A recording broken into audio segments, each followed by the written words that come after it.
মনে রাখতে হবে, সরকার দলীয় সংসদ সদস্যরা আপনাদের চোখে কাঠের চশমা থাকলেও জনগণের সামনে কিন্তু কাঠের চশমা নাই। আমাদের পদ্মা ধলেশ্বরী বিধৌত পলি নির্ভর এই মুন্সিগঞ্জের সিরাজদি খান উপজেলার আজকে আপনারা বিভিন্ন বয়সের বিভিন্ন পেশার মানুষ আজকে এখানে একত্রিত হয়েছেন। অনেক পট পরিবর্তনের মধ্য দিয়ে গত 2টা বছর ঘটনাবহুল সময়ের মধ্য দিয়ে আজকে বাংলাদেশ এই অবস্থায় এসে দাঁড়িয়েছে। আপনাদের এই রাস্তাটা, এটার মধ্যে প্রায়শই দুর্ঘটনা ঘটে।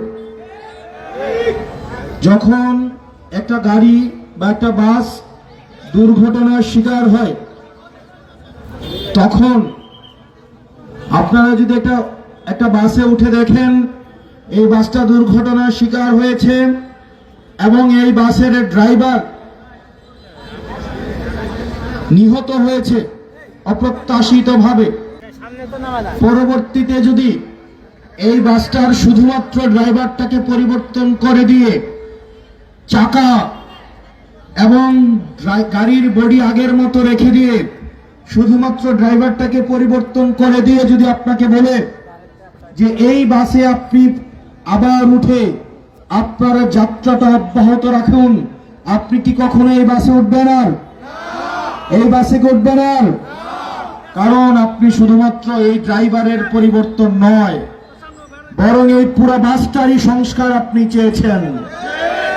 আপনি চান এই বাসের চাকাগুলাকে সংস্কার করতে হবে, এই ব্রেক ঠিক করতে হবে, গ্লাসগুলোকে ঠিক করতে হবে, এসি বাস হয়ে থাকলে সেই বাসের এসি গুলোকে পরিবর্তন করতে হবে। আমাদের এই বাংলাদেশটা একটা বিপর্যস্ত দুর্ঘটনার মতো একটা বাসে পরিবর্তন হয়েছে, যেই বাসের ব্রেকটা ফেল করেছে অনেক আগেই, যেই বাসের চাকাগুলো পাংচার হয়ে গিয়েছে অনেক আগেই। অত্যন্ত পরিতাপের বিষয়, আমরা বিএনপি সরকারকে বলেছিলাম এই বাসটার চাকাগুলো পরিবর্তন করে, ব্রেকটাকে সংস্কার করে, গ্লাসটাকে পরিবর্তন করে তারপরে জনাব তারেক রহমানকে আপনারা চালকের আসনে বসান। অত্যন্ত পরিতাপের বিষয়, আপনারা কৃষ্ণনগরের একজন মন্ত্রীর কুপরামর্শ আপনারা দেখেছেন। কৃষ্ণনগরের মন্ত্রীর কুপরামর্শ যেভাবে কৃষ্ণনগরের রাজার অধঃপতন হয়েছে, রাজার যেই পরিণতি হয়েছে, ঠিক একইভাবে জনাব তারেক রহমানের মন্ত্রিসভায় এই কৃষ্ণনগরের মন্ত্রীর মতো যে হয়তো বিদেশের প্রেসক্রিপশনে জনাব তারেক রহমানকে একটা ভাঙা বাসে ড্রাইভারের দায়িত্বে তুলে দিয়েছে। জনাব তারেক রহমান, আপনি যদিও অনেক দিন ধরে ভালো বাসের ট্রেনিং নিয়ে আসেন না কেন, একটা ব্রেক দিয়ে আপনি এই বাস চালাতে পারবেন না। সেজন্য আমরা বলেছি ব্রেকগুলোকে সংস্কার করেন, চাকাগুলোকে পরিবর্তন করেন, এবং সেটার নাম আমরা দিয়েছি রাষ্ট্র কাঠামোর সংস্কার। এই রাষ্ট্র কাঠামোর সংস্কার হিসেবে আমরা গণভোটের আয়োজন করেছিলাম, সেখানে যাত্রীদের থেকে ভোট নেওয়া হয়েছিল আপনারা চান কিনা চাকাগুলার পরিবর্তন করা হোক, ব্রেকটার পরিবর্তন করা হোক। যাত্রীদের মধ্য থেকে 70% যাত্রী ভোট দিয়েছিল অবশ্যই এই বাসের যান্ত্রিক সংস্কার অবশ্যই করতে হবে, না হয় আমরা এই বাসে উঠব না। কিন্তু আমরা দেখতে পেলাম নির্বাচনের পরে জনাব তারেক রহমানকে আবার ভুল পথে পরিচালিত করা হচ্ছে। আমরা দেখলাম অতীতের সরকারগুলো 2014, 18 এবং 24-এর নির্বাচনে ফলাফল প্রকাশের আগে ভোট চুরি করা হতো, আবার দেখলাম দিন দুপুরে ফলাফল চুরি করা হয়েছে। 70% মানুষ গণভোটের পক্ষে ভোট দিয়েছে। আমরা দেখলাম স্বরাষ্ট্রমন্ত্রী দম্ভের সাথে সংসদে দাঁড়িয়ে উনার যেই দ্বিচারিতা সেটা উনি স্বীকার করেছে। উনি বলেছেন আমরা নির্বাচনের স্বার্থে আমরা মেনে নিয়েছি যে নির্বাচনের স্বার্থে জনগণের সাথে ধোঁকা দিতে পারে, দেশ চালানোর জন্য না জানি আর জনগণকে কত ধোঁকা দিতে পারে। প্রিয় সিরাজুদ্দিন খানবাসী, আমাদের দাবি বেশি কিছু না, আমরা শুধুমাত্র ড্রাইভারের পরিবর্তন চাই নাই, আমরা পুরো ব্যবস্থাপনার পরিবর্তন চেয়েছি। যেই ছেলেরা রাস্তায় নেমে এসে আমরা দেখেছি ছোট ছোট বাচ্চারা, মন্ত্রীরা জেল থেকে বের হয়ে এসে বলেছিল মাসুম বাচ্চারা আমরা তোমাদের কাছে ঋণী, আমরা যেতে পারি নাই তোমরা সেটা পেরেছ। আমরা দেখলাম এই মাসুম বাচ্চাদেরকে দেখিয়ে স্বরাষ্ট্রমন্ত্রী বলেছিল এরা এমন সন্তান যাদেরকে একটা গুলি মারলে একটাই যায়, বাকিগুলা রাস্তা থেকে যায় না।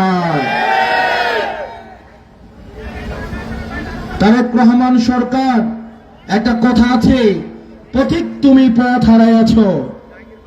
তারেক রহমান সরকার তুমি পথ হারাইয়াছ, তুমি বগি মিস করেছ এবং মানুষের সাথে প্রতারণা করে এই সরকারকে ভুল বাসে উঠিয়ে দেওয়া হয়েছে। যদি মনে রাখা দরকার, আমাদের ভাই একবার কথা বলেন, যেই জমিতে যেই রক্ত পড়ে ওই জমি সবসময় রক্তের হয়েই কথা বলে। এই জমিতে 1400-এরও বেশি শহীদ হয়েছে, 30,000-এরও বেশি মানুষ আহত হয়েছে। তাদের সাথে আপনারা প্রতারণা করেন না। মানুষ স্পষ্টতই দেখতে পাচ্ছে তারা প্রতারিত হয়েছে, তাদের সাথে দিন দুপুরে ডাকাতি করা হয়েছে।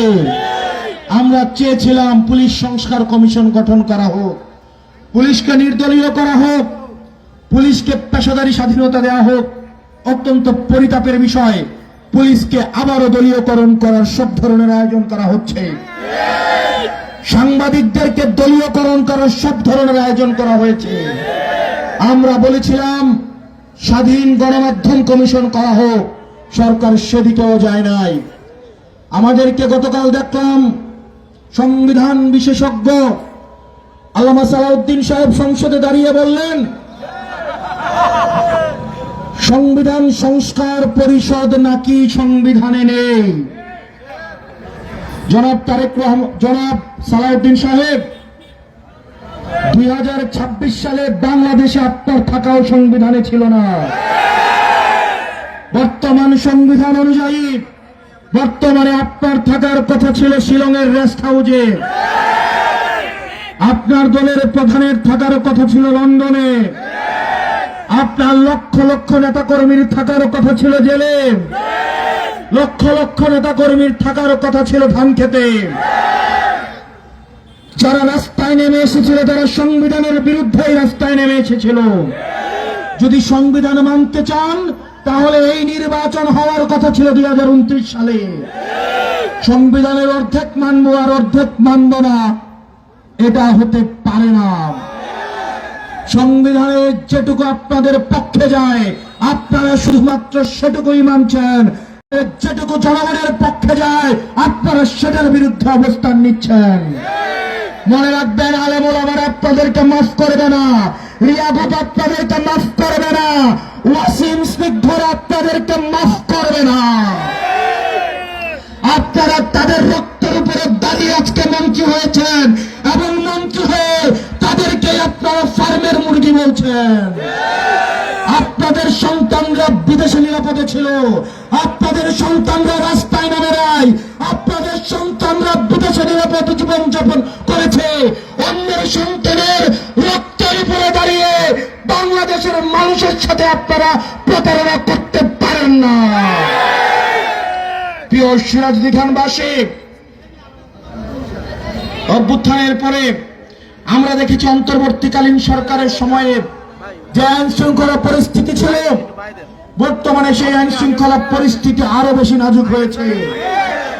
আমরা দেখেছি থানায় ঢুকে পুলিশকে পিটিয়ে আসামিকে ছিনতাই করে নিয়ে যেতে।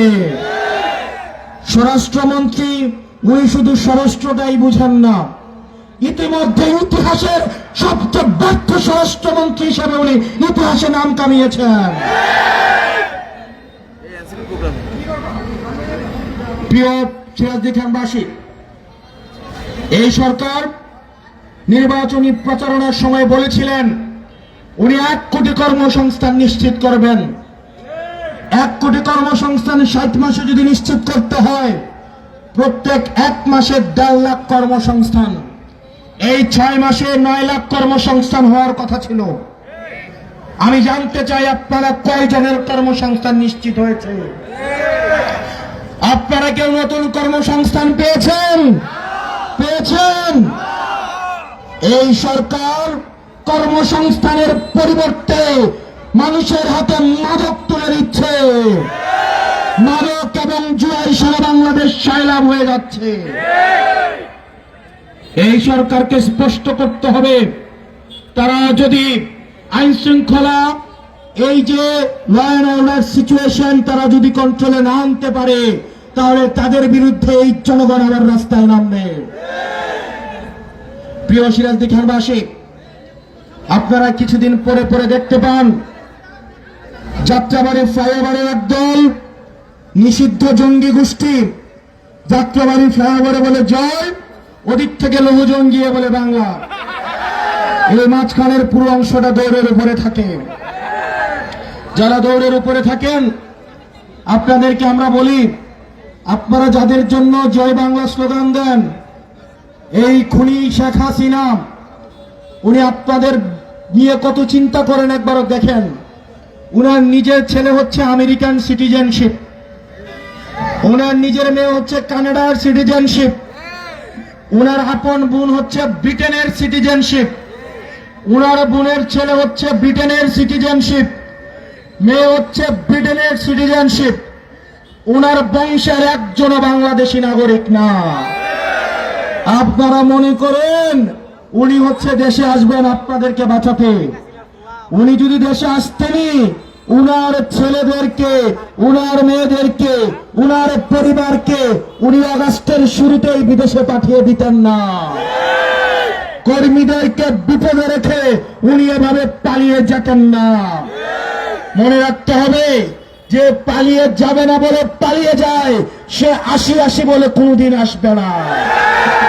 সে যদি আসতেই হয়, তার সন্তানদেরকে দেশে এসে বলেন জয় বাংলা স্লোগান দিতে। আর যে আসবে, সে এরকম টাইম টেবিল দিয়ে দেশে আসে না। সে আসলে এখনই আসতো। আমরাও চাই ডিসেম্বরে না, যদি হিম্মত থেকে আগামীকাল দেশে আসে। প্রিয় সিরাজদি খানবাসী, আপনারা দেখেছেন এই সিরাজদি খানে কিভাবে মাইলের পর মাইল জমি ডেভেলপার কোম্পানির নামে আওয়ামী লীগ দখল করেছে। এই জমিগুলো 5ই আগস্টের পরে হাত বদল হয়েছে। স্থানীয় এমপি সহ অন্যান্যরা কাঠের চশমা পরে এগুলো দেখেও না দেখার ভান করে আছে। সংসদ সদস্যরা, সংসদে গিয়ে সরকার দলের সংসদ সদস্যরা 5 মিনিট সময় পাইলে 4 মিনিটই দলীয় তুষামুদিকে ব্যস্ত থাকে। মনে রাখতে হবে, সরকার দলীয় সংসদ সদস্যরা আপনাদের চোখে কাঠের চশমা থাকলেও জনগণের সামনে কিন্তু কাঠের চশমা নাই। আর বর্তমানে যারা বিএনপি করেছে তারা ভালো অবস্থায় নাই। যারা 5 আগস্টের পরে বিএনপি সেজেছে তারা ভালো অবস্থানে আছে। সেজন্য দীর্ঘ 17 বছর আপনারা যারা বিএনপি করেছেন, আপনাদেরকে এনসিপিতে আমরা স্বাগত জানাই। আর যারা বিএনপি সেজেছেন, আপনাদেরকে নিয়ে তারেক রহমান সুখে শান্তিতে বসবাস করুন। আবার যখন বাংলাদেশ বিপদে পড়বে, ফেসিবাদের ভয়াল থাবা আবার নেমে আসবে, আমি জানি এই বাংলাদেশ পন্থীরা আবার রাস্তায় নেমে আসবে।